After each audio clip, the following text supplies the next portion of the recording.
Hola, ¿qué tal? Bienvenidos a Ciencias Virtuales nuevamente. El día de hoy vamos a continuar con la materia de termodinámica Plan 2015 de la Facultad de Ingeniería de UNAM. El día de hoy vamos a ver el subtema 3.2, representación de procesos casi estáticos termodinámicos de una sustancia pura en los diagramas de fase, temperatura, presión, volumen específico, presión y entalpía específica, presión. Entonces, vamos a hablar y reiterar qué es un proceso casi estático, casi equilibrio, cuasi estático o cuasi equilibrio. Cualquiera de estas palabras pues son equivalentes, es decir, sinónimos. Entonces habíamos descrito esta parte pues ya desde el tema 1. Bueno, nos dice lo siguiente, es cuando un proceso se desarrolla de tal manera que todo el tiempo el sistema termodinámico permanece infinitesimalmente cerca de un estado de equilibrio. Puede considerarse lo suficientemente lento como para permitir al sistema termodinámico ajustarse internamente de modo que las propiedades termodinámicas de una de sus partes no cambian más rápido que las otras. Una de las características es que los estados inicial y final tendrán cambios de una sucesión continua de estados de equilibrio indicados por la trayectoria del proceso. Puede ser reversible el proceso casi estático, como caso ideal, sin pérdidas. Entonces, pues aquí tenemos un proceso, ¿no? Es decir, cambiar de un estado 1 a un estado 2, eso es nuestro proceso. Es un proceso ideal porque obviamente la trayectoria se ve suavizada, es decir, no tiene como, no se ve a grandes rasgos que hay pérdidas, que todo es lineal, aunque está en curva, pero durante todo este proceso es una curvatura. A lo que me refiero es que llega de una forma lineal durante toda la trayectoria, es decir, como estoy señalando, toda esta parte es lineal. Entonces, a eso se llama que es proceso ideal.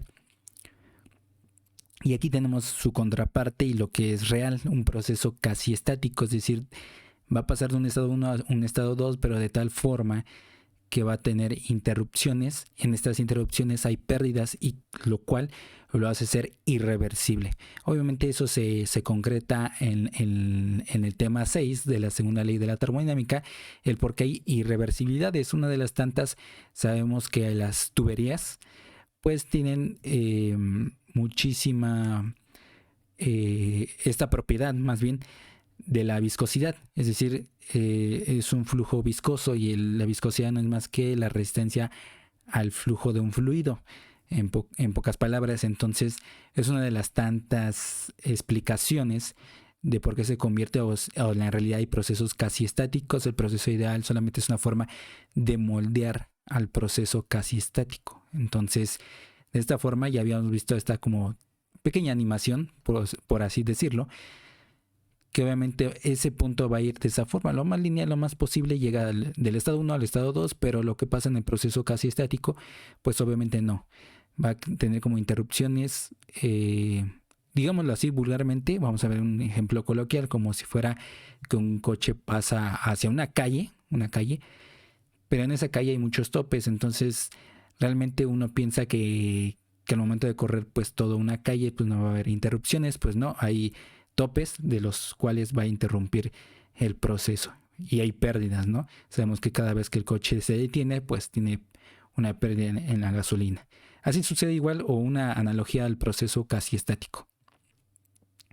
Ahora bien, diagramas de fase. Por su definición es lo siguiente, un diagrama de fase es una herramienta gráfica que permite observar en qué fase se encuentra una sustancia pura a una determinada propiedad termodinámica, como la temperatura, la presión, volumen específico y la entalpía específica. Por ejemplo, el primer diagrama que se nos tiene que presentar es el diagrama de temperatura-presión.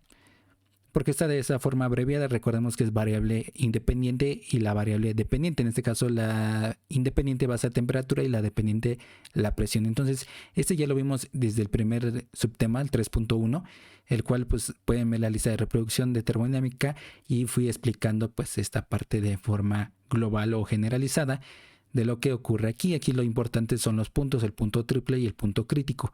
El que vamos a estar refiriendo más es al punto crítico, nuestras zonas sólido, vapor y líquido. Además de ya vimos las entalpías de sublimación, fusión y vaporización. Y bueno, eso tampoco no lo había explicado. Era la parte de igual la gráfica, solamente que aquí, por ejemplo, para que podamos pasar de la zona de sólido a vapor, tenemos que hacerlo a través de la sublimación, que esto se va a hacer solamente, pues obviamente aumentando la presión de manera constante y reduciendo lo que sería, más bien, sería la reducción, o bueno, sí, la reducción de lo que sería la presión de forma constante a una temperatura que se va incrementando, siempre y cuando pues no pase por el punto triple. Ya más allá pues ya no sucede, ¿no? Que pasemos de sólido a vapor. Lo mismo va a ocurrir, por ejemplo, de sólido a líquido. Sabemos que aquí dice que es un incremento de temperatura a presión constante. Lo mismo sucede, por ejemplo, de sólido a líquido, de una reducción de presión a temperatura constante, y cada uno de ellos de forma detallada. ¿Ok? Esto más que todo para saber cómo se está interpretando este diagrama, el diagrama temperatura-presión. Pero sin embargo no lo vamos a estar viendo con mucho detalle en los problemas, sino nos vamos a ver o enfocados a lo que sería volumen específico y temperatura o presión, cualquiera de las dos propiedades es bien utilizada.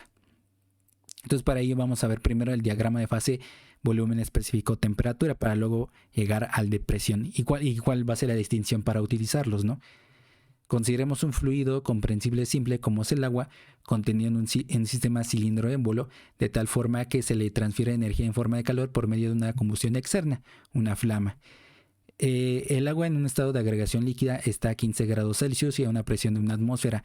A este estado termodinámico se le llama líquido comprimido. Con el transcurso del tiempo y con el aumento de temperatura, de tal manera que empieza un burbujeo, en este momento la sustancia pura está a 100 grados Celsius y la presión constante. A este estado termodinámico se le llama líquido saturado y empieza a evaporarse.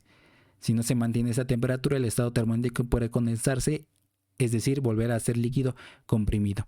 La temperatura se mantiene constante al igual que la presión, de tal forma que por medio de un proceso casi estático pasamos de una fase líquida a una fase gaseosa por completo, en el transcurso del tiempo, o un aumento en el volumen específico. En esta parte es la mezcla líquido-vapor o bien vapor húmedo. Eso ya lo había mencionado desde el tema subtema 3.1. Luego nos dice la temperatura se mantiene constante al igual que la presión. Aquí la fase se encuentra totalmente gaseosa, pero si no se mantiene esta temperatura, el estado termodinámico puede condensarse. A este estado termodinámico se le llama vapor saturado. Si la temperatura aumenta más allá de 100 grados Celsius, es decir, por ejemplo a 110 grados Celsius, entonces no podrá condensarse en ningún momento a menos que se modifique la temperatura o presión. A este estado termodinámico se le llama vapor sobrecalentado. Y pues todas esas palabras ustedes pueden haber detenido el video e ir como describiendo esa parte, pero gráficamente se ve de esta forma. Tenemos el líquido comprimido, que está a una cierta presión y una cierta temperatura y se le suministra energía en forma de calor a través de una combustión externa llamada flama, ¿ok? Entonces, pues ahí tenemos estas propiedades termodinámicas. Por lo tanto, vamos a estar aumentando la temperatura de tal forma que va a llegar a un estado de líquido saturado. En este estado, pues vemos que aquí, bueno, como aquí lo hace referente el libro de Sengel, aquí se ve un color más claro y luego un color más oscuro. De tal forma que esto está describiendo que empieza a burbujear. En este sentido va desprendiendo gas. Bueno, no gas, sino va a pasar su estado de líquido a gas el agua. ¿Ok? Entonces a esto, bueno, a esa forma se le llamar vapor para el caso del agua. Es exclusivo. ¿Ok? Esta palabra de vapor hacia el agua. Entonces, aquí tenemos 100 grados Celsius, una atmósfera también. Bueno, ahí incrementó de 15 grados Celsius a 100 grados Celsius. Luego sigue aumentando la temperatura. Bueno, más bien, la temperatura se sigue siendo constante, de tal forma que vamos a esperar a que empiece a convertirse de líquido saturado a vapor. Obviamente, bueno, de líquido a vapor, de tal forma que van a estar en las dos formas, vapor saturado y líquido saturado. Aquí se le llama vapor húmedo, ya que es la mezcla de ambos. Pues se llama mezcla saturada. Luego, lo que sería vapor saturado. Aquí ya está completamente como vapor. ¿Ok? Sin embargo, si disminuimos la temperatura o modificamos también la presión, va a condensarse, o sea, es decir, otra vez se va a volver a ser líquido. Pero si lo incrementamos, por ejemplo, aquí cambia ahora a 105 grados Celsius, pues obviamente En este caso ya no se va a poder condensarse, va a estar siempre en su estado de vapor sobrecalentado, es decir, esencialmente como vapor sobrecalentado. ¿Ok? Aquí ya pasó su punto crítico, entonces aquí en esta cuestión ya no se puede distinguir en qué estado si está en líquido, vapor, o sea, más bien no va a estar como una distinción de cuánto hay de esto y cuánto hay del otro. Simplemente todo va a estar en forma de vapor, pero vapor sobrecalentado se le nombra. Y vamos a recordar, si es que se les olvidó, un recordatorio aquí rápido de conversión de unidad. Y recuerden que una atmósfera es igual a 101.325 kilopascales. Temperatura de saturación, que se escribe con una T mayúscula y abajo SAT, que es de saturación. A una determinada presión es la temperatura de una sustancia pura cuando cambia de fase, de líquida a gaseosa. Esta va a estar en función de la presión, o sea, dado una presión que les van a dar en un problema, podrían encontrar la temperatura de saturación. De la misma forma, viceversa para la presión de saturación. A una determinada temperatura es la presión de una sustancia pura cuando cambia de fase, de líquida a gaseosa. Es decir, aquí está en función de la temperatura, es decir, le van a dar una temperatura y ahí pueden encontrar la presión saturada.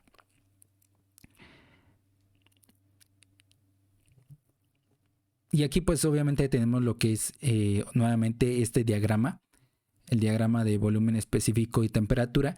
Pues esto ya lo habíamos visto, que aquí está obviamente la línea bueno, aquí va a ser, bueno, ahorita más adelante vamos a ver las regiones, pero pues sabemos que aquí va a ser el punto del líquido saturado, el punto del líquido de vapor saturado y lo que sería la mezcla saturada.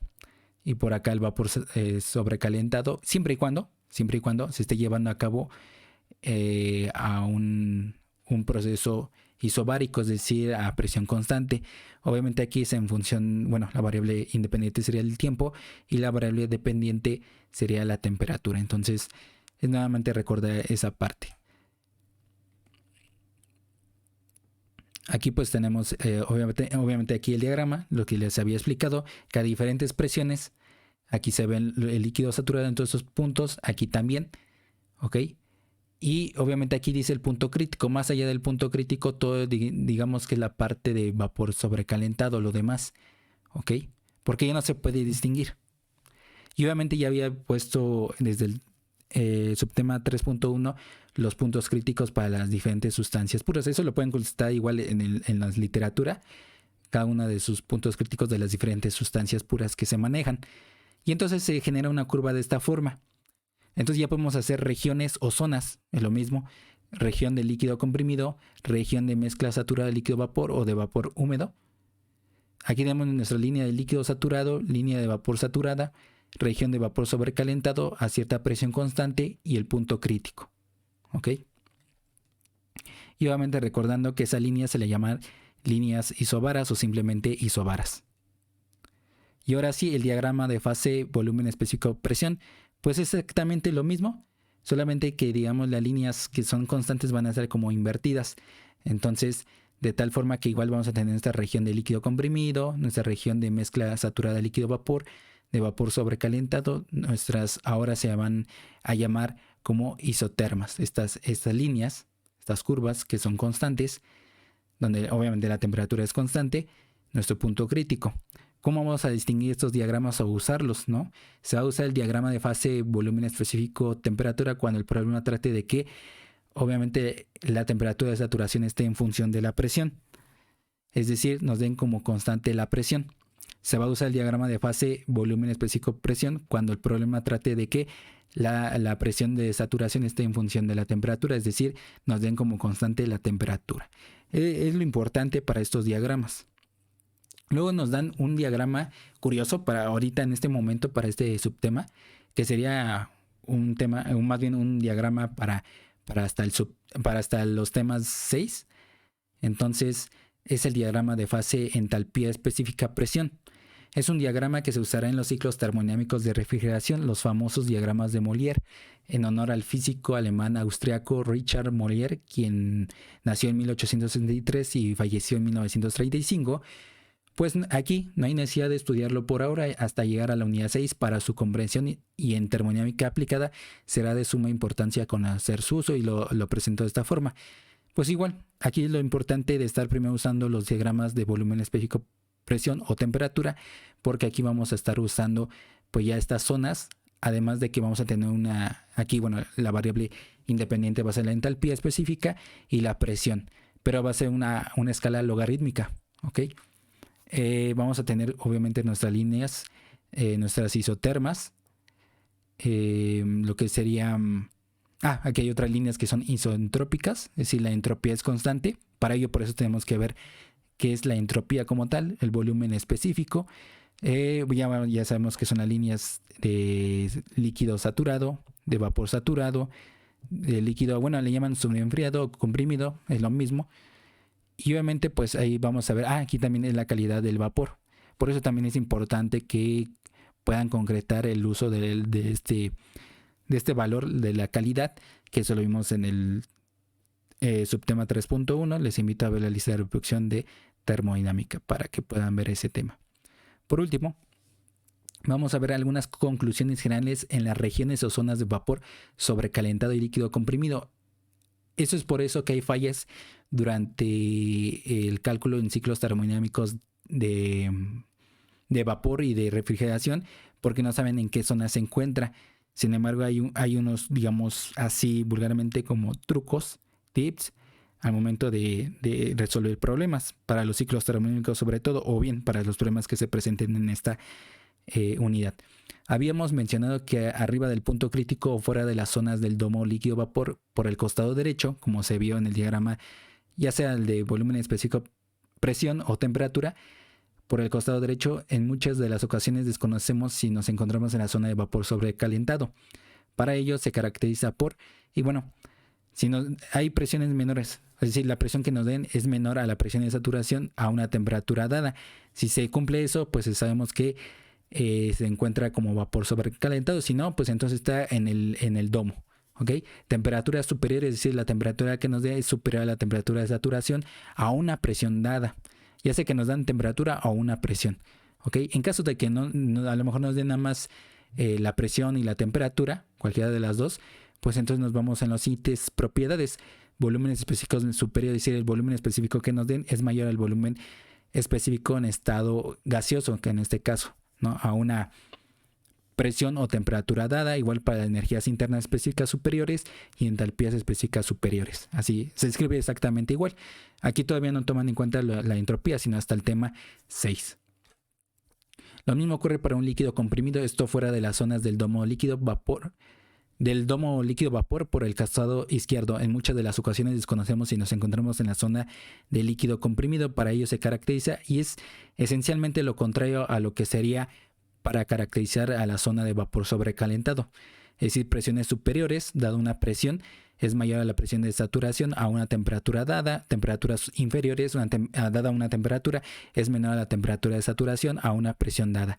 Volúmenes específicos inferiores, es decir, un volumen específico que nos den es menor al volumen específico en estado líquido comprimido a una presión o temperatura dada, y sucede lo mismo para las energías internas específicas inferiores y entalpías específicas inferiores.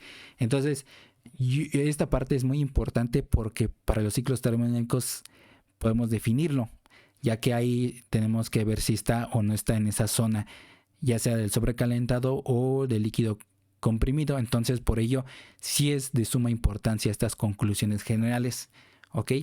Entonces, aquí lo que se tienen que llevar es ver los diagramas de volumen específico, presión o temperatura. Saber que el diagrama de entalpía presión es para los diagramas de Molière, que eso lo vamos a ver en los ciclos de refrigeración con mayor énfasis, y los diagramas de temperatura presión pues no es más que para saber a qué circunstancias podemos pasar de una fase a otra, bajo qué criterios. Es decir, la temperatura, tenemos que mantener una temperatura constante con una presión variable, o bien una presión constante con una temperatura variable para pasar de una fase a otra. Entonces eso es lo importante de este tema, subtema. Y hasta aquí se terminó el video. Solamente necesitamos que le den like, suscriban, compartan, comenten y sobre todo que le den clic a la campanita de notificaciones para que cada vez que nosotros subamos algún video se les pueda notificar en el momento. Si no, nos veríamos en el próximo video. Que tengan un excelente día y semana. Hasta pronto.